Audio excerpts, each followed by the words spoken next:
around you.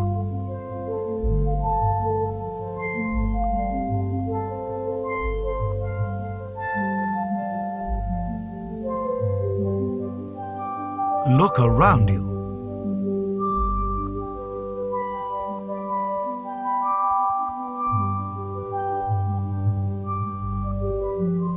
Just look around you. Since the dawn of time, humanity has pondered life's greatest mysteries. Why are we here? What is the purpose of my life beyond fuck bitches get money? And perhaps the greatest mystery of all, what is the greatest album of all time? Some people will argue that it's Black Sabbath's eponymous debut album, Black Sabbath obviously, which paved the way for heavy metal as we know it. Some say Pink Floyd's The Wall.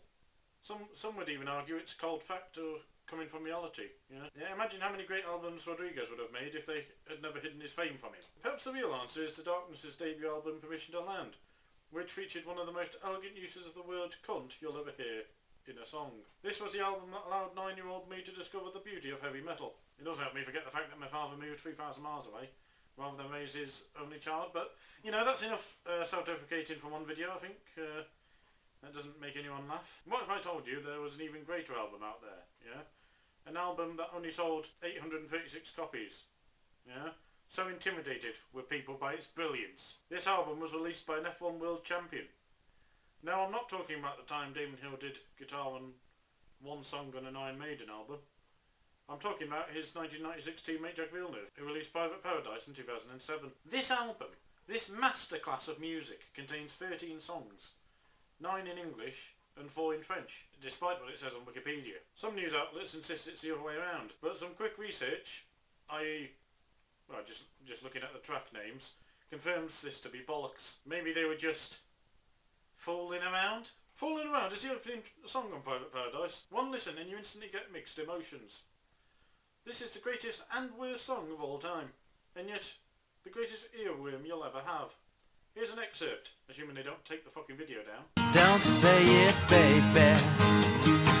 There's nothing left to say. Why does the writer use these lines? Why indeed? A lot of people will claim that this is the worst song of all time.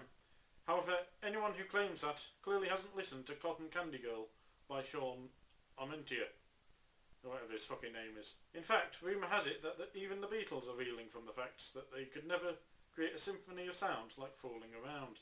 How's that for poetry? Father is song 3 on the album and features a duet of Jacques Villeneuve with his sister, Melanie. You'd be surprised by the title of the song, but it's actually a tribute to their father, Jules Villeneuve. For some of us, this song hits a bit too close to the bone. Father, I miss you so. Father, why'd you have to go so far away where I could go? Somewhere, someplace where I don't know. Moving on. The Ones is track number 5 on the album and features Jack doing a duet with Eliane Breton. As you can tell from the way I pronounce that, I haven't heard of her either, but this shows Jack's commitment to giving small artists a chance. Like himself. Not only is this a great romantic story, it also offers a vague, or as Jacques Villeneuve would put it, vaguement sense of nostalgia. It reminds me of playing Sonic Adventure 2 Battle as a kid, speeding through the game's levels to some song you can only hear in a Sonic game. You are the one. You are the one. I'd climb the highest mountain to tell the world you are the one. I mean, when you think about it, it's kind of like a romantic version of Rocky 4, really, isn't it? Where Adrian is trapped at the top of a mountain, where Rocky escapes the security detail, runs to the top of the mountain, and despite the music reaching its more optimistic sounding moments, Rocky realises he climbed the wrong mountain and shouts, "Adrian!" at the top of his lungs, but replace Rocky and Adrian with Villeneuve and whoever the bird was in the song, obviously. Yeah, I mean, imagine Villeneuve doing that. You could say it would be a bold statement these days. Track 12 features Villeneuve's cover of Woman Come, Woman Go by Gazebo, and is perhaps the greatest cover song ever made. Just listen to this. 'Cause your woman came and your woman went, and you left a trace in my shattered clay heart. heart bleed with romance. That's not a saying, is it? You woman came and you woman went. Truly the Shakespeare of our time. And you're telling me that Gazebo weren't huge when they can come up with golden lyrics like that? I actually, you know what, I take back my comment. Yeah? Clearly Shakespeare would be quaking in his fucking boots if he could hear wordsmithery like that. Before track 12, most would argue that Private Paradise is a mediocre album at best, hence why it only sold 836 copies. In fact, many people would argue that the low sale numbers are the real reason that Jack had the album removed from existence. But that's bullshit. Look at the album's name, yeah? Private Paradise. Clearly the real reason it was wiped from the internet is for those of us lucky enough to come across it somehow to realise that we have indeed entered a utopia. The Private Paradise, if you will. The album that the Beatles wished they could have made.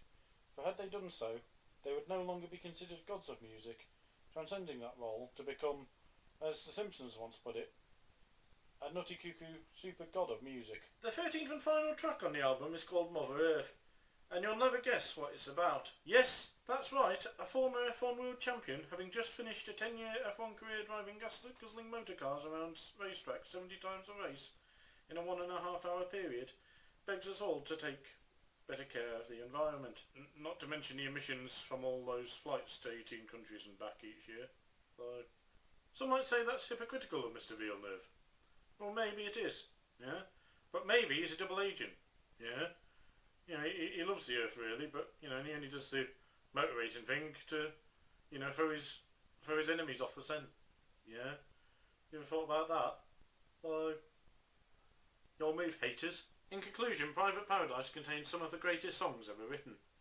13 songs of solid gold, totalling roughly 55 minutes in runtime. Other artists might see that length and push to make it 1 hour. Not Jacques. Yeah? The album is the exact length it needs to be, you know, and rightly so. Yeah? No longer, no shorter. So what's next for Mr. Villeneuve? Despite his Wikipedia page listing him as an amateur musician, although what was amateur about Private Paradise, I ask you? Villeneuve seems to have retired from the music industry since the album's release. So good was the album, they could never top this album, a second of which could only disappoint in comparison. Then again, if Ricky Gervais and Stephen Merchant can follow up The Office with extras, then who knows? In fact, the album was so great that it ended Villeneuve's F1 career midway through the 2006 season, despite not having been released yet. I mean, he probably had to retire to work on the album, really, didn't he? I mean, you know what they say, don't you? A masterpiece isn't made in a minute. So, but the real question remains, will we ever see that second album? Who knows? I watched the entirety of Sky's coverage of the 2024 Canadian Grand Prix last year, which Villeneuve co-presented, and not once does anybody ask him when his second album will be released. Also, Villeneuve seems to have gone out of his way to delete any trace of the album from existence, with only a 3.4k viewed video of the album existing on YouTube. Well, I say that we should all let Jacques know how much we appreciate his album, because before we know it, the album could go into hiding, only being found months later when it's managing a Cinnabon in Omaha, living as Gene, and now sporting a moustache. Is that what you want to happen? Because that's what's going to happen to our art if we fucking, you know, don't show our artists how much we appreciate their work. So, you know, get writing those emails, guys, that's all I'm saying.